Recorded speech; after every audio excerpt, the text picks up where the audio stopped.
Selamat malam pemirsa, apa kabar Anda? Senang sekali saya Dwi Anggia kembali hadir ke hadapan Anda di program 2 Sisi malam hari ini. Pemirsa, 1,1 juta vaksin AstraZeneca sudah tiba di tanah air pada pekan lalu. Nah, belum lagi dimulai rencana vaksinasi ini, tapi sudah menuai pro dan kontra lantaran ada efek samping yang ditimbulkan yang terjadi di beberapa negara, yaitu pengentalan darah. Dan tidak hanya itu, 17 negara di Eropa juga sudah mulai menghentikan sementara penggunaan vaksin AstraZeneca. Dan hal lain yang juga disoroti adalah masa kedaluarsa vaksin yang cukup pendek, yaitu pada Mei 2021 akan habis masa simpannya. Nah, pertanyaannya kemudian apakah Indonesia akan tetap melanjutkan program vaksinasi sesuai dengan anjuran WHO yang baru saja dikeluarkan, dan bagaimana nasib vaksin AstraZeneca yang sudah tiba 1,1 juta dan akan tiba hingga bulan Mei dengan total 11 juta vaksin. Ini akan kita diskusikan malam hari ini, dan juga di DPR sendiri sudah sempat menjadi pembicaraan hangat pada minggu lalu dan juga awal pekan ini. Dan salah seorang anggota Komisi 9 DPR yang sempat meluapkan kekesalannya mengenai vaksin AstraZeneca, apa yang disampaikan kita simak tayangan berikut ini. Setiap vaksin yang masuk ke Republik ini, protokolnya dibuat sama. Tolong itu AstraZeneca jangan pakai dulu. Kalau perlu buang aja, lu pulangkan tuh. Walaupun itu vaksin gratis. Karena protokolnya nggak sama dengan apa Sinovac kemarin itu. Besok-besok datang lagi merek lain tuh. Moderna, apa lagi itu? Pfizer, Covavex, apa-apa nama-namanya itu. Nanti gitu juga. Nggak melalui prosedur.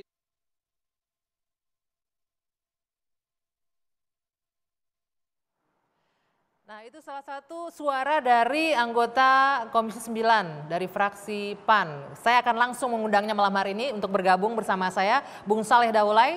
Silakan untuk bisa duduk bersama saya di sini. Selamat malam, apa kabar Bung Saleh? Selamat malam, baik, alhamdulillah. Sehat ya? Sehat. Ini saya kaget juga nih lihat marah-marah nih kayaknya nih. Dibuang aja tuh vaksin AstraZeneca-nya katanya. Apa yang menyebabkan Bang Saleh bicara seperti itu? Pertimbangannya apa nih? Ya, terima kasih Mbak Anggia. Ini kesempatan sebetulnya untuk memberikan penjelasan lebih dalam lagi ya terkait dengan itu, karena kalau melihat potongan video tadi mungkin nanti bisa ada salah persepsi juga di masyarakat terkait dengan pernyataan itu. Tapi yang betul sebetulnya adalah pada rapat itu salah satu topik utama kita itu adalah bagaimana agar vaksin merah putih dan vaksin Nusantara itu juga bisa segera diproduksi di Indonesia sesuai dengan kaidah-kaidah yang memang semestinya dilakukan dalam sebuah penelitian. Oke. Nah, ada terjadi perdebatan yang cukup saya kira sengit sekali antara Komisi 9, ya bukan hanya saya sebetulnya, tapi juga anggota-anggota lain ya, dengan Badan POM, di mana waktu itu ya kita bicara soal vaksin Nusantara. Kita melihat bahwa perlakuan yang diberikan kepada vaksin Nusantara itu agak berbeda dengan vaksin-vaksin lain. Berbedanya gimana? Berbedanya itu kita melihat kalau vaksin lain atau vaksin asing masuk ke Indonesia itu kelihatannya agak lebih cepat. Dapat karpet merah lah, dapat silakan karpet langsung. merah, karpet biru lah. Ya. Masuk ke Indonesia dengan cepat. Sementara vaksin Nusantara dan merah putih? Vaksin Nusantara ini sudah mengikuti prosedur yang sebagaimana protokol yang sudah disepakati oleh peneliti, sponsor dan juga Badan POM. Tapi kelihatannya masih ada kendala di sana sini. Uji klinis sudah jalan, tahap 1. Uji prakliniknya sudah, uji klinis tahap 1 sudah diberikan. Begitu masuk uji klinis tahap kedua, diminta balik lagi uji praklinik lagi. Nah, ini yang membuat kita merasa heran. Nah, pertanyaan kita waktu itu adalah apakah hal yang sama juga diberlakukan pada vaksin-vaksin asing yang masuk ke Indonesia? Ketika tiba pada penjelasan soal AstraZeneca ini kan tiba-tiba sudah masuk saja ke Indonesia. Nah, ternyata yang dijelaskan pada kita, ya AstraZeneca itu baru dikasih data-datanya saja diambil dari negara lain yang sudah memakai itu, datanya itu dianalisis lalu AstraZeneca boleh masuk. Berarti kan beda dengan yang dilakukan dengan vaksin Nusantara. Beda sekali, vaksin Nusantara kan diteliti lebih detail. Nah, itu yang menurut kita tidak adil, karena itu saya minta setiap vaksin yang tidak sesuai dengan prosedur dan protokol yang sudah ditetapkan, jangan masuk dulu lah. Tahan dulu Bang Saleh. Pergi lagi, bawa lagi pulang ke negaranya. Gitu, kurang lebih begitu. Saya akan undang narasumber yang lain untuk bergabung dengan diskusi kita pada malam hari ini. Saya minta Ibu Tifauziah Tiasuma, epidemiolog, untuk bergabung. Selamat malam Bu Tifauziah. Dan Ibu Siti Nadia Tarmizi, juru bicara vaksin COVID-19 dari Kementerian Kesehatan. Selamat malam Ibu Siti, boleh di sini. Dan juga Bung Arya Sinulinga, staf khusus Menteri BUMN. Selamat malam Bung Arya. Silakan. Ini program vaksinasi lansianya jalan lancar kayaknya nih ya. Berjalan dengan smooth semuanya. Oke. Ibu Siti, Ibu Tifauzia dan Bung Arya tadi sudah mendengarkan tadi Bang Saleh Daulay mengatakan ini kok kayak ada beda treatment ini. Kok vaksin-vaksin lain luar negeri ini jalannya lancar banget masuk ke Indonesia. Bagaimana tuh Bu Siti? Dan juga ada bergabung bersama kita secara virtual Dr. Tirta. Selamat malam Dr. Tirta. Malam. Ya, nanti kita juga akan ajak Dr. Tirta berdiskusi malam hari ini. Saya ke Bu Siti dulu. Bu Siti, benar nggak nih kayaknya ada treatment khusus untuk vaksin-vaksin dari luar dapat karpet biru bukan karpet merah lagi kata Bung Saleh dibanding dengan vaksin nasional yang lain merah putih dan juga Nusantara. Jadi sebenarnya kalau vaksin yang kita datangkan dari luar negeri kan ini sesuai dengan jadwal dan waktu yang sudah memang kita sepakati. Nah yang pertama memang dengan Sinovac yang memang kita sudah meminta dari awal supaya di akhir Desember itu sudah mulai dan bahkan secara bertahap setiap bulan mereka sudah komitmen untuk mengirimkan sebanyak 10-20 juta dosis Magia. Nah memang untuk vaksin merah putih ini kan juga menjadi salah satu strategi untuk pemenuhan kebutuhan vaksin di Indonesia ya. Tetapi memang ini masih membutuhkan waktu karena saat ini mereka masih dalam uji klinis tahap kedua dan tahap ketiga. Dan kita pasti sangat mendukung sekali karena kita tahu bahwa memenuhi kebutuhan dari dalam negeri akan jauh lebih mudah daripada kita harus bergantung pada. Tadi kata Bung Saleh bahkan dari tahap 1 nggak lanjut tahap 2 disuruh mundur lagi ke praklinis katanya. Seperti itu. Ya, kalau terkait ini tentunya kita harus yakin bahwa uji klinis ini kan harus memenuhi standar-standar yang ada. Karena artinya kita berbicara mengenai safety ya. Dan tentunya saya rasa ini karena masih di dalam ranahnya penelitian, tentunya perguruan tinggi atau kemudian berbagai badan penelitian pasti akan ada juga komite etik ya yang akan mengawasi sampai betul-betul vaksin ini jadi dan kemudian memang siap untuk digunakan dalam masyarakat. Ada kekhawatiran tadi Bung Saleh ya, ketika ini prosesnya masih lama sementara vaksin-vaksin lain sudah masuk itu udah memenuhi pasar vaksin di Jadi ini sebetulnya coba kita tanya yang tidak etis itu siapa sebetulnya? Ini kan prakliniknya sudah dibuat dan makanya boleh uji klinis tahap 1. Artinya setelah prakliniknya dianggap beres, barulah dikeluarkan izin uji klinis tahap 1 yang mengeluarkan siapa? Badan POM. Nah sekarang Badan POM sendiri minta balik lagi ke praklinik. Ya kan? Kalau misalnya nggak bisa uji klinis tahap 1, kemarin jangan kasih izin dong. Untuk tapi uji sayang klinis kita tahap 1. tidak Kenapa bisa dikasih mengkonfirmasi izin ke Badan POM ya malam klinis hari tahap ini. 1 terus disuruh balik lagi? Ini yang mana sebetulnya? Dalam penelitian kan ada langkah-langkah, ada tahapannya. Kalau ini sudah masuk tahap uji klinis tahap 1, ya mestinya kan tahap keduanya adalah uji klinis tahap 2. Kalaupun misalnya uji klinis tahap 1 dianggap nggak beres, bukan berarti kembali lagi ke praklinik. Selesaikan yang uji klinis tahap 1, kan begitu. Ini yang mana yang tidak etis sebetulnya? Yang mana yang nggak etis? Jadi yang kita persoalkan itu, ini jangan sampai ada di publik yang mengatakan DPR intervensi. Bukan. Ini soal perlakuan saja. Kita kan ngerti juga nih sebetulnya. Kita kan orang akademik, saya juga lama dulu ngajar di kampus. Oke, mewakili pemerintah nih Bu Siti, gitu apa loh. tanggapannya Bu Siti? Iya, jadi pada prinsipnya kalau terkait kembali saya sampaikan bahwa tentunya ada metode-metode tahapan-tahapan uji klinis yang harus dipenuhi untuk sebuah vaksin ya, proses sebuah vaksin bisa digunakan. Dan saya merasa bahwa kita harusnya mempercayai ya kalau memang ada keputusan dari Badan POM, tapi saya rasa ini masih di ranahnya komite etik penelitian ya, karena belum sampai pada penggunaan, artinya kalau kita berbicara mengenai Badan POM ya ini artinya sudah sampai uji klinis tahap 3, tapi kalau mungkin situasi yang disampaikan oleh Pak Daulay mungkin kita harus lihat, mungkin ada kekurangan data yang harus dipenuhi sehingga memang harus dilengkapi lebih dahulu. Oke, Bung Arya nanti boleh ditanggapi soal ini, kayaknya lebih mendahulukan vaksin-vaksin luar negeri ini ketimbang memajukan vaksin nasional, tapi nanti dijawab. Kita jeda dulu, dua sisi akan kami lanjutkan sesaat lagi. Bagaimana penggunaan vaksin AstraZeneca selanjutnya? Tadi Bung Arya boleh dijawab dulu nih. Ini kayaknya memberikan kesempatan lebih untuk vaksin dari luar dibanding vaksin dalam negeri. Yang pertama perlu saya jelaskan sedikit lah gitu ya. Bahwa AstraZeneca ini kan adalah sebuah program inisiatif dari WHO. Ya. Supaya jangan ada ketimpangan, ada negara-negara yang tidak mendapatkan vaksin. Sehingga hampir beberapa negara yang dianggap menengah bawah itu diberikan 20%. Dan kita diberikan 20% dari jumlah penduduk kita. Totalnya sekitar 58 juta gitu lah, 50,8 juta atau berapa gitu. Jadi totalnya yang kita terima itu adalah 100 juta sekian gitu. Dan itu semua gratis gitu. Itu semua gratis sehingga paling tidak kan itu menghilangkan unsur bahwa ini ada sesuatu gitu. Karena gratis, kalau tadi misalnya pengadaan mungkin orang bisa, wah ini apa ini gitu ya. Itu yang pertama. Yang kedua, kita sebenarnya nunggu juga penelitian yang dilakukan oleh di negara kita sendiri gitu. Baik kita kan sebenarnya makin banyak, makin cepat vaksinnya makin baik. Ya.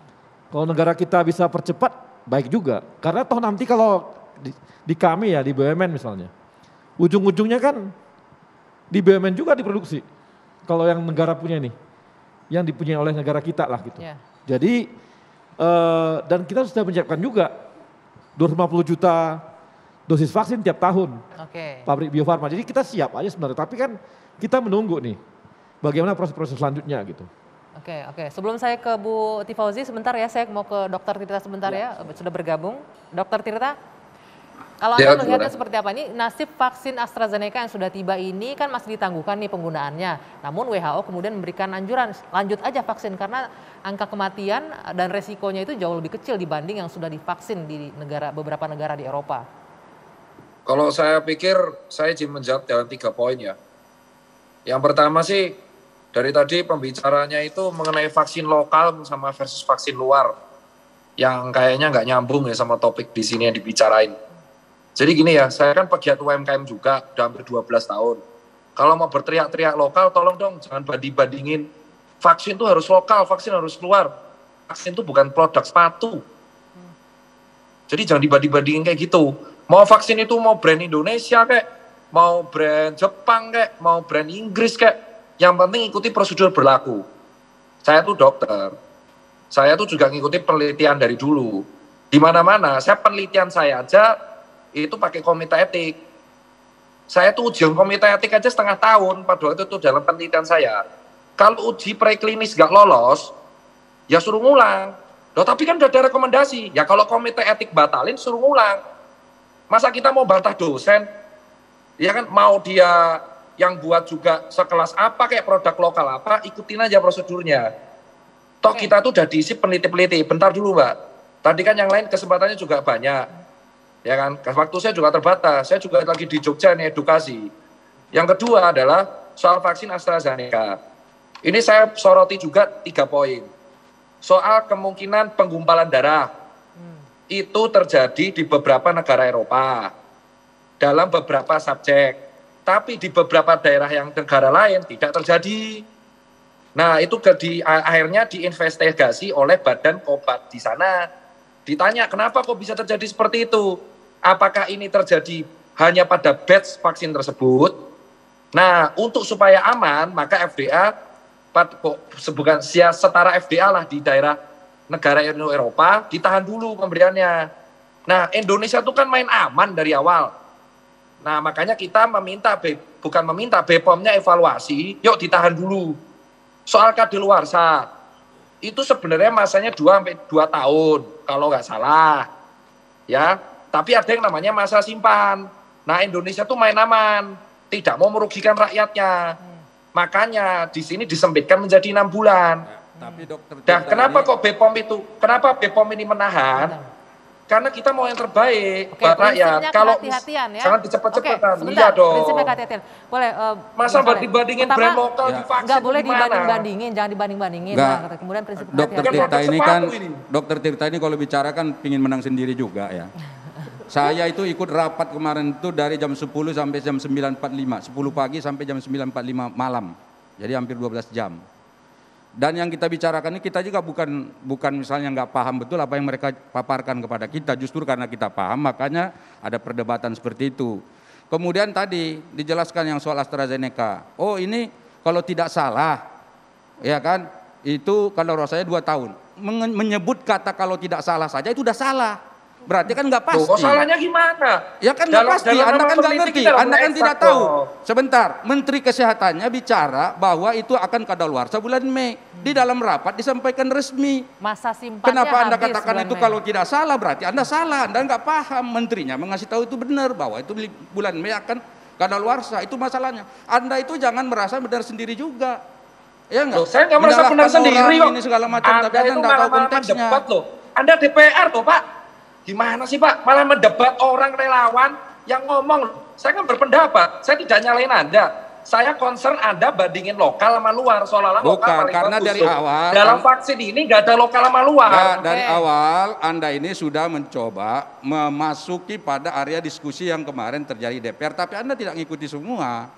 Anda mengambil potongan-potongan yang menurut Anda itu benar dan Anda sampaikan di sini, padahal itu tidak seperti itu.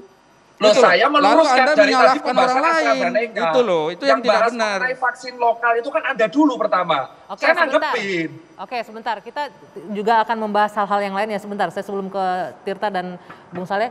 Dr. Tifauzia, Anda ingin menyampaikan apa soal vaksin merah putih tadi masukin uji klinis tahap 2 ya? Iya, sepertinya saya mesti jadi wasit ini ya, karena ini kan ranahnya tugas saya jadi wasit ya, silakan Tifauzia yang berpendapat karena saja. ini tadi kan ya, ini area di clinical epidemiology, ini area evidence based medicine. Jadi kita harus bicara atas dasar fakta berbasis evidence based ya.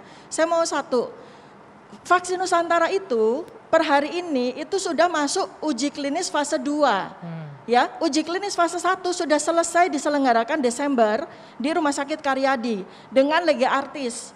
Semua sudah dijalankan dengan baik.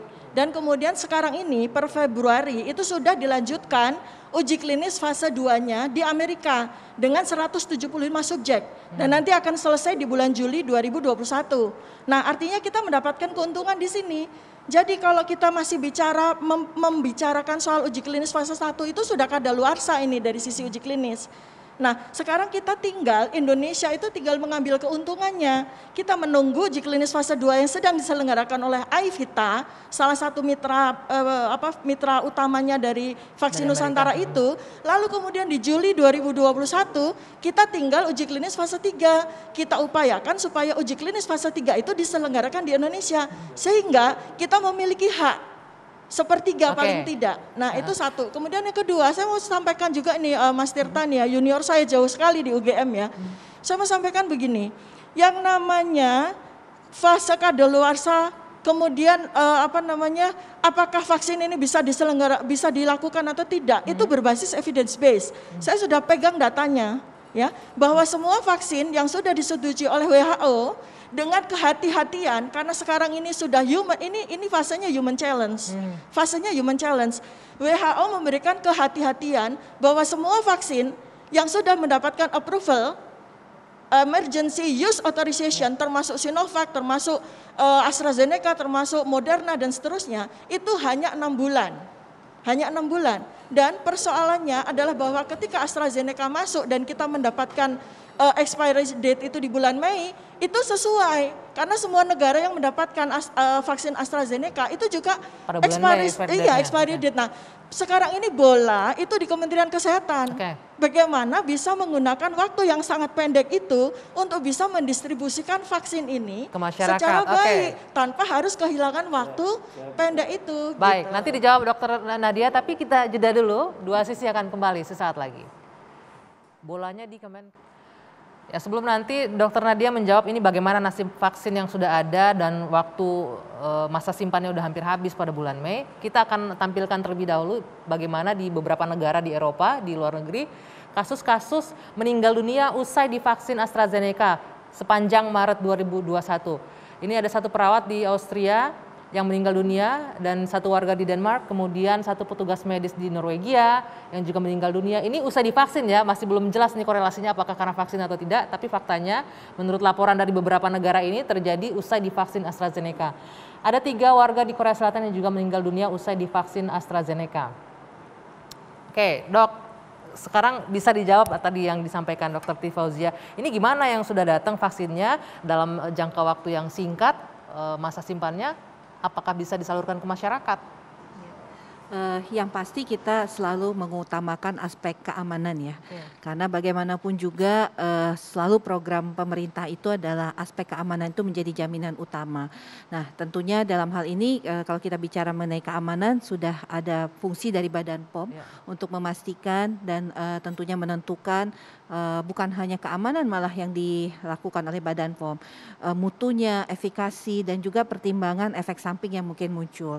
Nah ini juga Badan POM bekerja sama dengan tentunya ITAGI dan Komite Pemantauan Obat untuk saat ini sebenarnya melihat kembali kalau dulu kita mengeluarkan kriteria bahwa penerima vaksin itu adalah yang A, B, C, D. Tapi waktu kemarin dikeluarkan kriteria itu spesifik untuk vaksin Sinovac.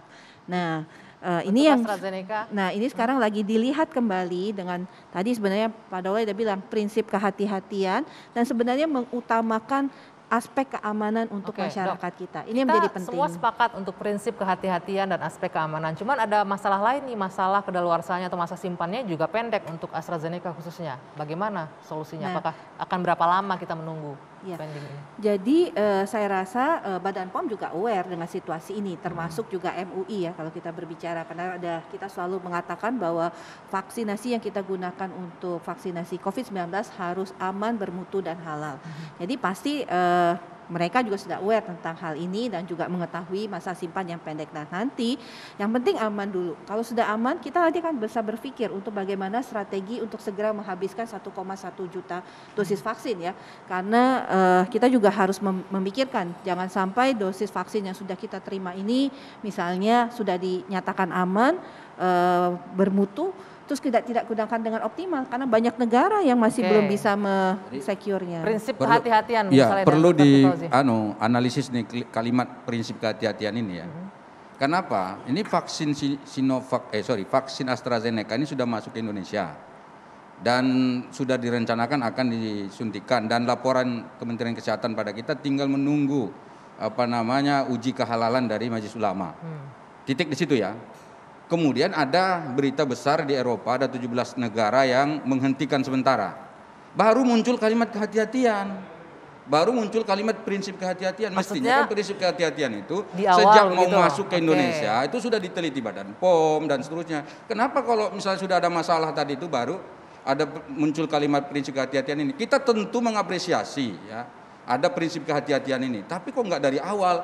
Nah kemudian kita di Indonesia ini prinsip kehati-hatiannya itu kan dahsyat sekali dilakukan pada penelitian dalam negeri. Sementara yang dari luar negeri ada kasus di luar negeri baru muncul kalimat prinsip kehati-hatian ini yang enggak sinkron itu loh, enggak sinkron sekali menurut saya. Kalau udah ada kasus sebelum ada kasus bahkan enggak ada. Nalar awam aja, nalar awam. Jadi enggak perlu pakai gelar-gelar akademik untuk mencerna hal seperti ini. Sebentar Bang, kita kasih kesempatan jawab. Jadi sebenarnya prinsip kehati-hatian itu sejak dari awal kita lakukan. Artinya Badan POM itu dalam proses pemberian izin penggunaan darurat dari vaksin itu tidak dalam waktu singkat mereka mengeluarkan. Mereka bekerja juga sudah mendapatkan data dari awal, tapi mengapa kemudian permasalahan ini menjadi salah satu pertimbangan kembali justru karena data baru. Jadi kita juga harus melihat kan kalau ada data baru ini yang perlu untuk dikaji ulang. Kalau kemarin belum terjadi kejadian ini tentunya bukan berarti tidak memperhatikan aspek kehati-hatian. Jadi saya tanya Bu Nadia, mohon izin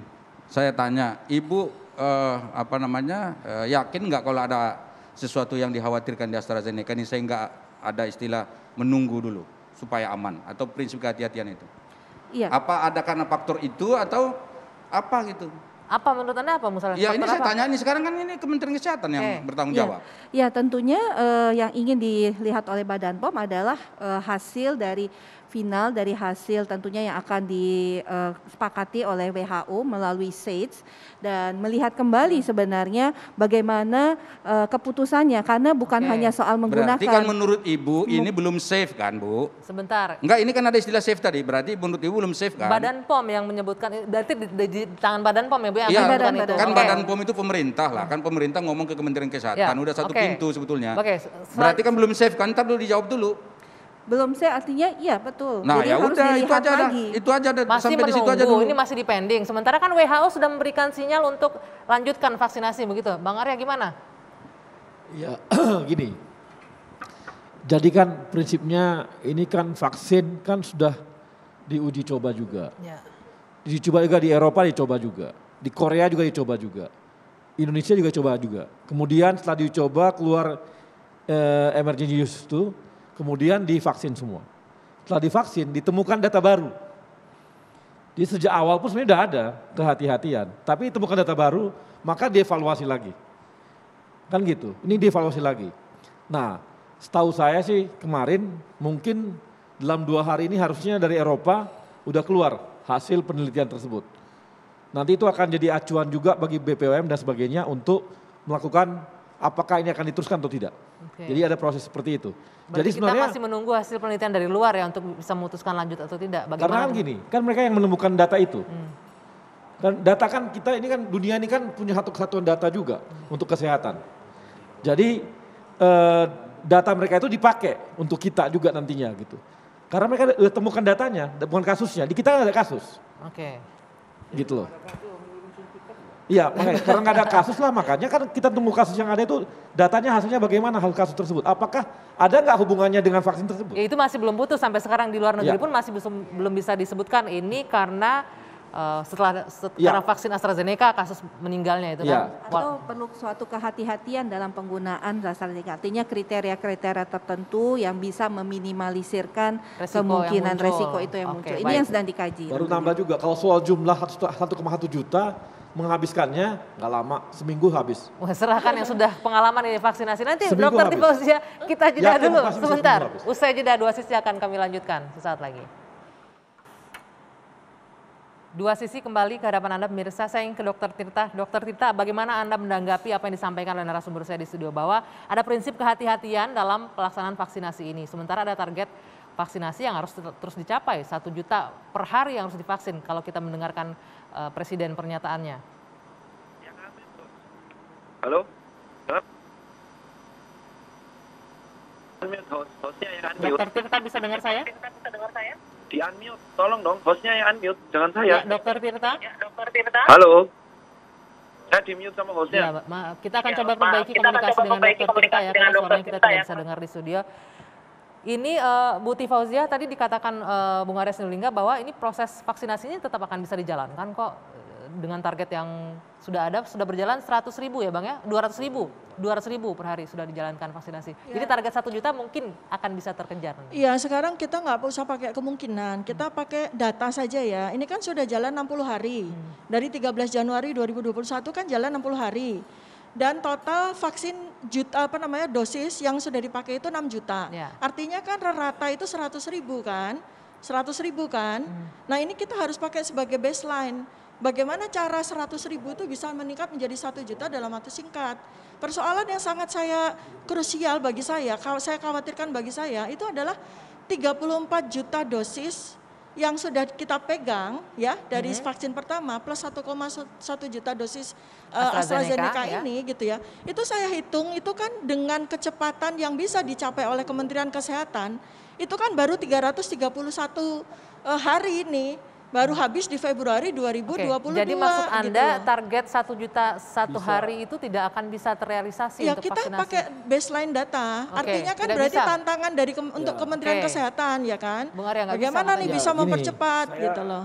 Saya mau jelaskan sedikit.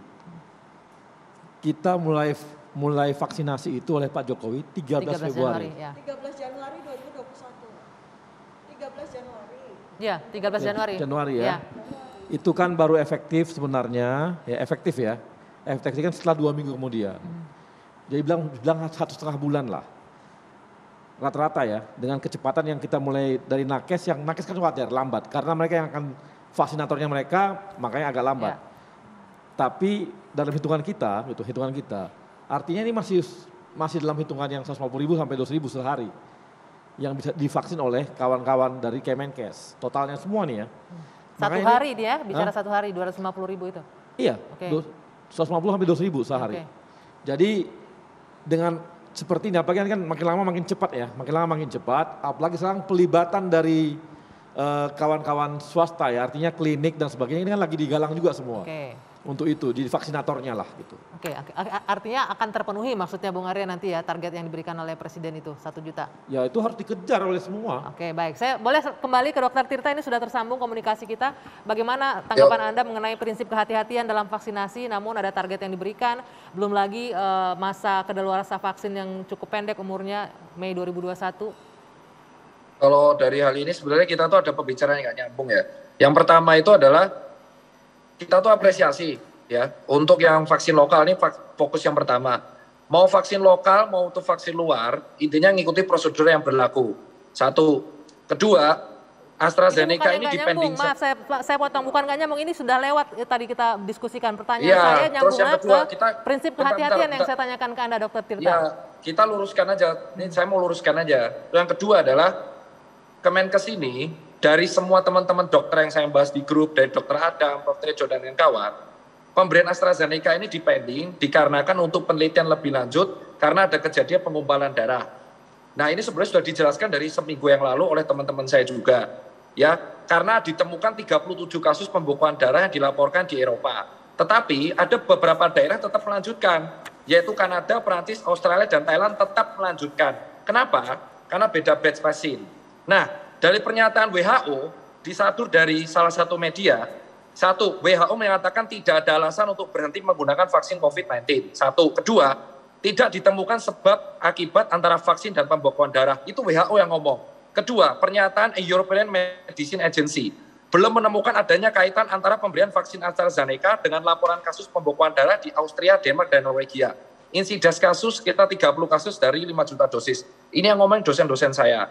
Jadi, prinsip kehati-hatian ini adalah untuk menunggu pernyataan lebih lanjut dari teman-teman lembaga internasional mengenai pembekuan darah ini. Ada nggak kaitannya? Maka dipending. Nah, untuk kadaluarsa ini setuju dengan narasumber epidemiolog Ibu Siti. Kenapa? Dijelaskan di sini. Karena ini kita menunggu, itu tantangannya Kemenkes. Ini kan 6 bulan. Sudah diomongkan WHO. Dari teman-teman, oke berarti Mei. Nah, tapi dalam waktu cepat ini ternyata ada kejadian pembekuan darah. Walaupun beberapa negara melanjutkan, negara Indonesia, oke kita tunggu dulu keputusan internasional. Kalau memang aman, besok juga ada keputusan MUI, halal atau tidaknya. Kalau memang aman, dilanjutkan. Dan ini tantangan Kemenkes.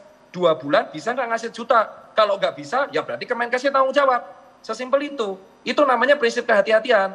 Makanya saya bingung, jadi penundaan Kemenkes ini bukan karena kadaluarsa, Kemenkes menunda karena meneliti ini yang pembekuan gimana. Itu yang sudah kita bahas dari tadi, Dokter Rita. Betul, oke, saya sekarang minta tanggapan. setuju. Saya minta Ibu Nadia, tadi katanya bisa nggak dalam 2 bulan menghabiskan 1 juta? Jadi kita optimis bisa menghasilkan, karena tadi Bang Arya bilang bahwa kalau kita lihat ya, memang kecepatan penyuntikan dosis di awal itu kan bertahap meningkatnya, 10.000, 30.000, bahkan minggu kedua itu baru 40.000 ya. Nah kalau sekarang memang kita sudah melihat angkanya ini adalah 1 hari itu kita bahkan bisa sampai melakukan penyuntikan itu antara 300.000 sampai 350.000. Jadi artinya kalau kita makin banyak membuka sentra-sentra yang lebih luas, bekerja sama dengan pihak-pihak swasta yang potensi, ini sangat memungkinkan untuk menghabiskan 1 juta. Kalau hanya 2 bulan sih saya rasa kita terkejar. Bisa selesai kalau gitu ya. Tadi Dr. Tifa sampaikan itu adalah perhitungan rata-rata bahwa selama dari 13 Januari dengan jumlah suntikan yang kita sampai ini suntikan dosis pertama ya, kalau kita bicara dosis pertama kan hanya 4 juta. Kalau dirata-ratakan ya memang dapatnya 60.000, 70.000. Tapi saya rasa bukan di situ poinnya. Poinnya adalah bagaimana kemudian kita melakukan peningkatan akselerasi day by day.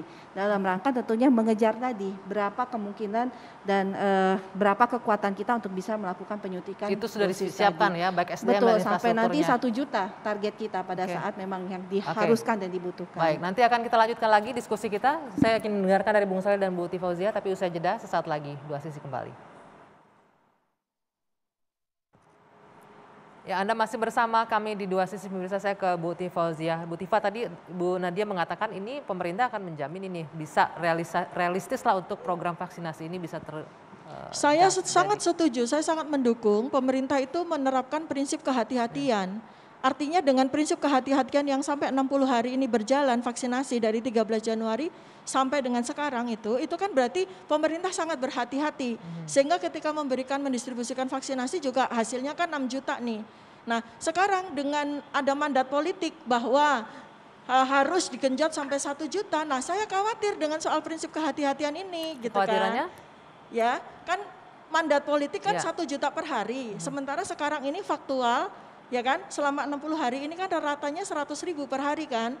Berarti disparitinya tuh kan sangat lebar nih. Bagaimana mengejar 100.000 dengan asas prinsip kehati-hatian untuk mengejar yang 1 juta per hari dengan tetap menerapkan prinsip kehati-hatian itu yang saya sebagai warga, sebagai rakyat itu sangat khawatir dengan itu gitu loh. Bisa dijawab Bung Arya, Itu. bagaimana itu menjamin? Gini loh, nggak bisa kita pakai rata-rata, apalagi awal-awal untuk mengatakan bahwa kecepatannya drastis gitu, enggak gitu, satu ya.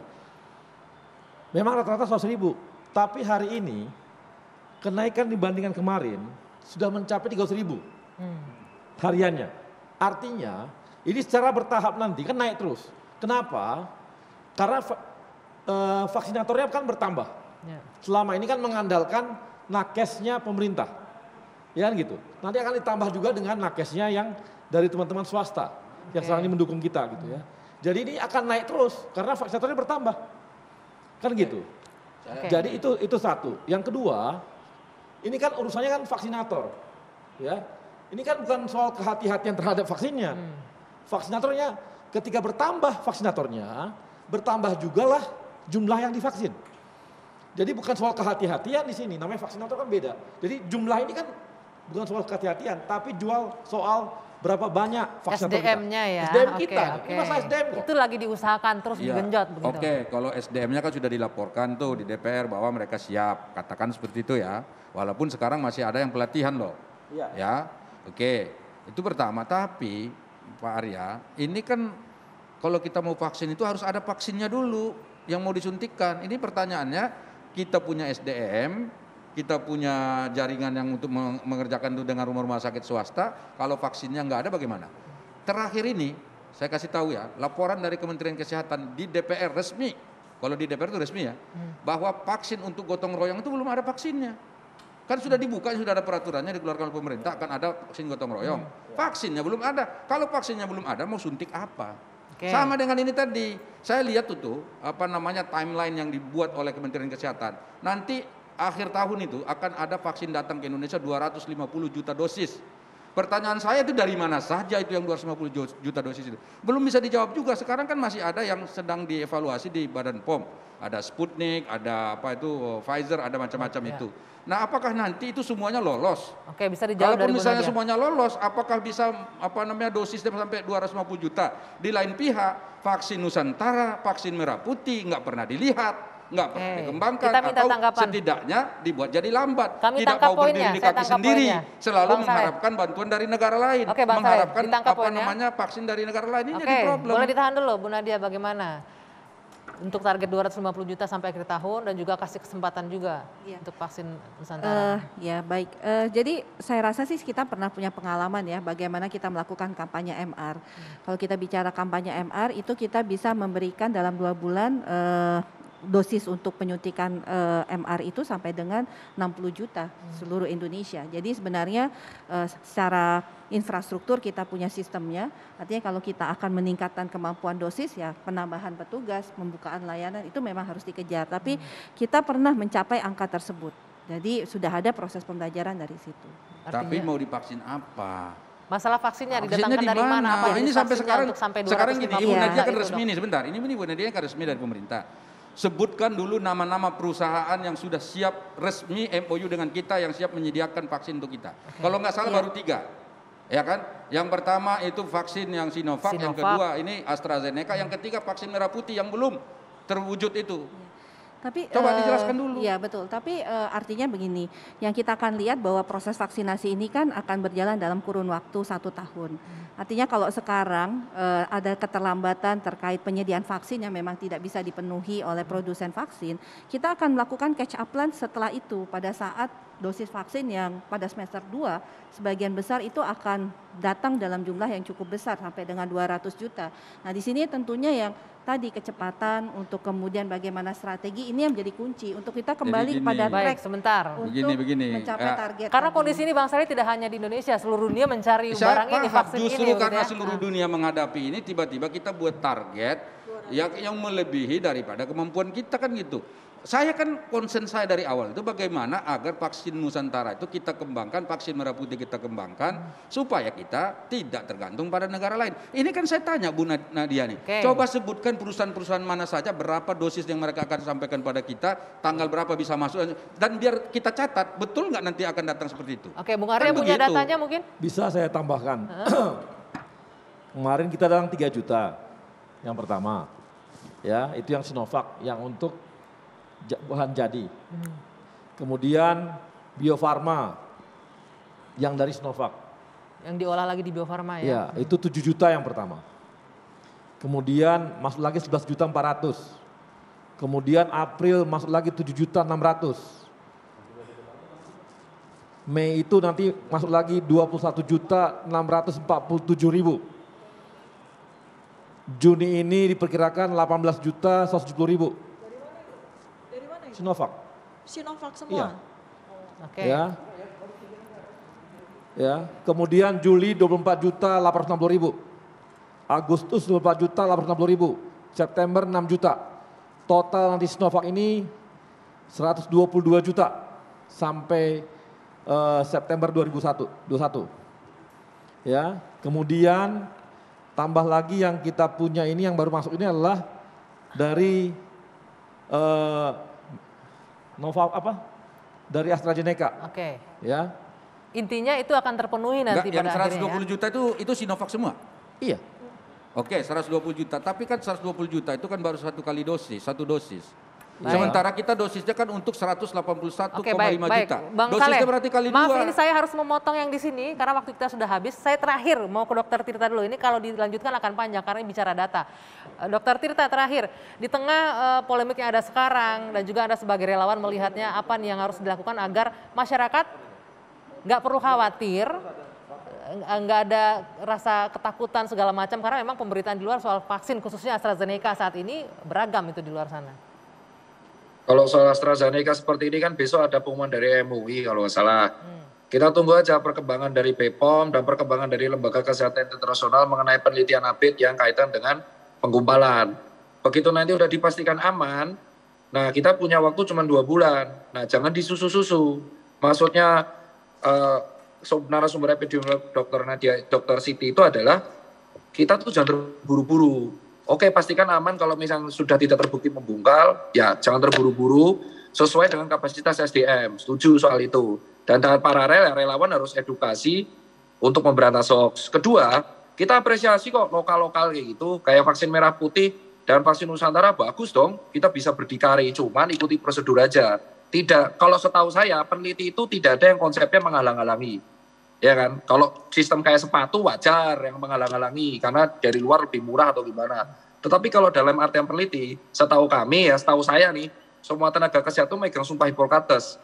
Kita tentu akan mengutamakan keselamatan, mau lokal mau luar, apapun yang terbaik digas. Jadi kalau kita sistem kayak gitu, saya lebih setuju menunggu kehati-hatian, setuju dengan narasumber epidemiolog, setuju banget Dr. Siti itu, kita nunggu kehati-hatian, begitu diputuskan aman, bagikan, bisa nggak tantangannya 2 bulan selesai. Kalau nggak bisa ya harus ngaku salah. Berarti rugi dong. Banyak yang kadaluarsa. Udah disidak aja. Nah yang lokal dimaksimalkan aja. Seperti itu kalau saya. Jadi stop aja lah. Debat-debat ya tadi itu kayak keras banget itu ya.